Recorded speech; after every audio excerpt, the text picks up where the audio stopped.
Je n'autorise pas qu'on les juge ou qu'on les étiquette. Voilà.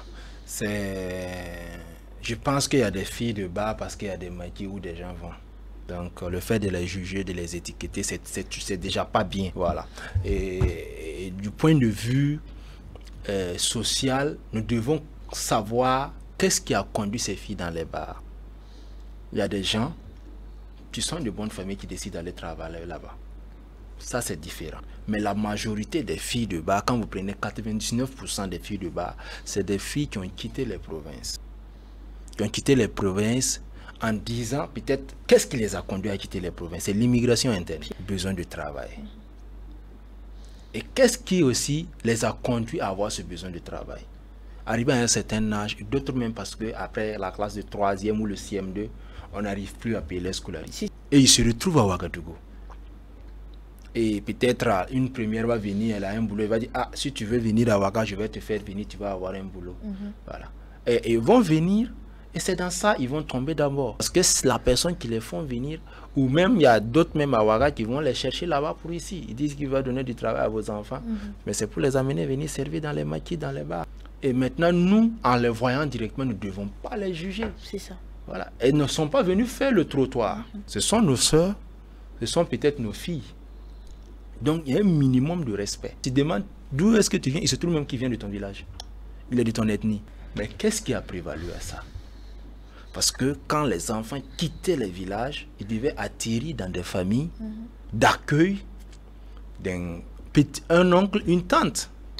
Mais est-ce que de nos jours-là, on accepte ça? Malheureusement, elles se retrouvent comme les bonnes de la maison. Alors que ce qui l'a conduit à quitter le village, c'est parce que papa n'a pas l'argent pour payer la scolarité. Et si vous causez avec la majorité, c'est ça. Ah bon, j'ai eu le BPC, on ne pouvait pas continuer, ou bien j'ai fait le BPC 2-3 fois, on n'avait plus l'argent pour payer. Ah, donc, je me suis retrouvé ici. Et quand vous les voyez, vous allez directement dire, ah, c'est des filles, voilà, je vais profiter d'elles. C'est des filles faciles. Et malheureusement, on les étiquette. Ils ne sont pas venus là-bas, ils n'ont même pas l'idée même de ce qui les attend là-bas. Ils savent pas, elles ne savent pas qu'elles sont exposées face aux individus qui viennent dans ces coins. Souvent d'autres qui ne sont même pas de bonnes professions, ne sont pas de bonnes personnes, elles sont exposées. Nous allons voir que la majorité n'ont pas décidé de rester là-bas. Ils ne sont pas venus dans les maquis ou dans les boîtes pour faire carrière. Voilà. Peut-être il y a certains même, elle est là juste pour 1 mois, 2 mois ou 6 mois. Parce qu'elle a besoin d'argent pour aller payer sa formation en coiffure ou en cuisine. Pour pouvoir ouvrir un restaurant, pour pouvoir ouvrir un salon. Maintenant, nos Marocs qui se retrouvent là-bas avec elle, au lieu de voir comment on peut aider cette fille-là, c'est tout de suite voir qu'est-ce qu'on peut faire avec elle. Elle est là, c'est l'argent qu'elle veut, certes. Et pour des tontons qui aiment donner le pouvoir pour les aider, oui.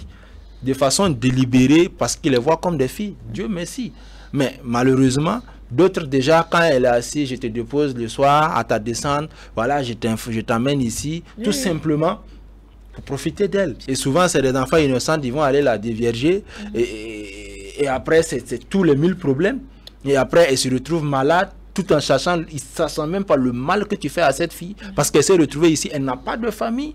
C'est là où ils travaillent souvent quand on va les regrouper dans une maison pour payer un seul loyer. Ils se retrouvent 10, 7 dans une petite maisonnette où ils doivent tout faire là-bas. Et souvent même, il y a le vol des affaires de l'autre, des portefeuilles d'argent de l'autre. Ils subissent tout ça. Et toi, tu tombes sur elle, tu rêves pas, tu trouves pas le moyen de la faire quitter là. Si tu t'intéresses à elle, tu la vois en tant que pute. Profiter d'elle et puis continuer ta route. La majorité qui sont là-bas, ils évoluent, ils cherchent à sortir. Si tu leur proposes même de la prendre dans ton bureau pour qu'elle ne travaille plus là-bas, elle va accepter. Si tu demandes ton salaire, peut-être ce qu'on la paye là-bas, ça ne vaut même pas le SMIC. Et dans ça même, les retards, les palabres, les trucs, il y a des moyens qui se font. C'est des soustractions et souvent ils peuvent passer 2 mois, 3 mois sans salaire. Au lieu de voir comment tu vas faire, déjà tu l'étiquettes. Donc souvent, ça arrive que quand ils gagnent des opportunités où quelqu'un propose de les aider, voilà, ils voient ça en aide.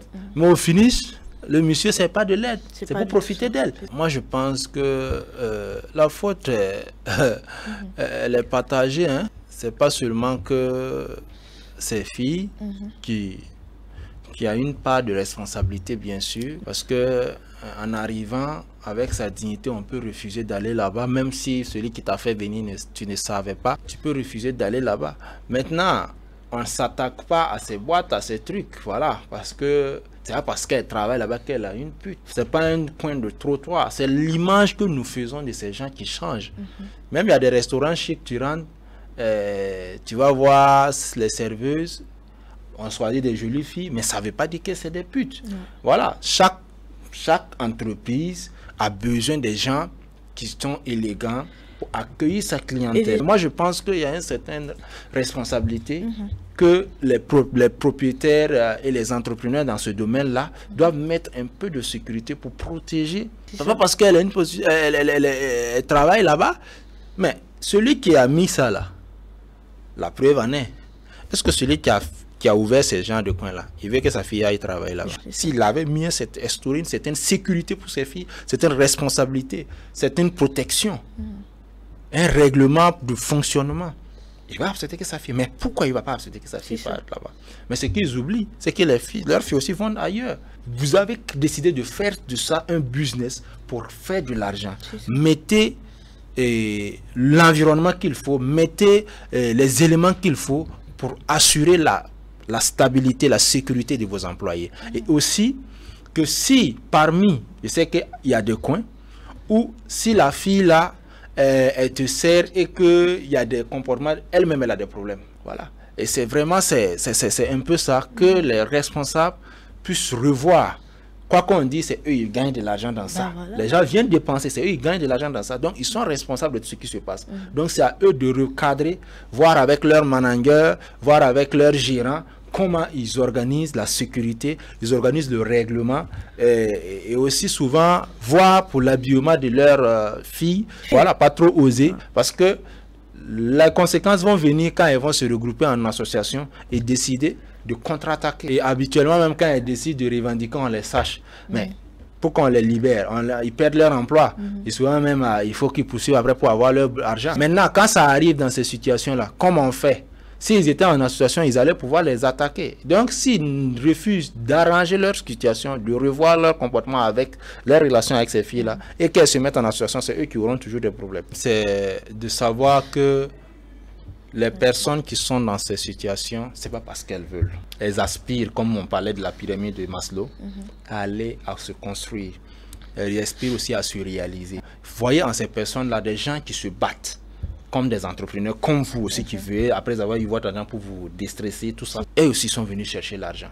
Si vous ne pouvez pas les aider à obtenir cet argent, les accompagner, ne profitez pas, n'abusez pas d'elles. Parce que tout ce que vous faites, vous allez récolter. Tu dis, bon, je fais. Tu ne sais pas ce que tu as fait aujourd'hui, là va arriver à des gens proches. Donc, il faut toujours mesurer nos actions. Et aussi, si on peut aider, donner de l'emploi à ces filles-là, pour les permettre d'améliorer, il ne faut pas hésiter. Causez avec elles. Si quand vous aviez parlé de est-ce qu'elles sont des filles, il y a certaines qui sont de très bonne éducation, mais si vous ne causez pas avec elles, vous n'allez pas savoir.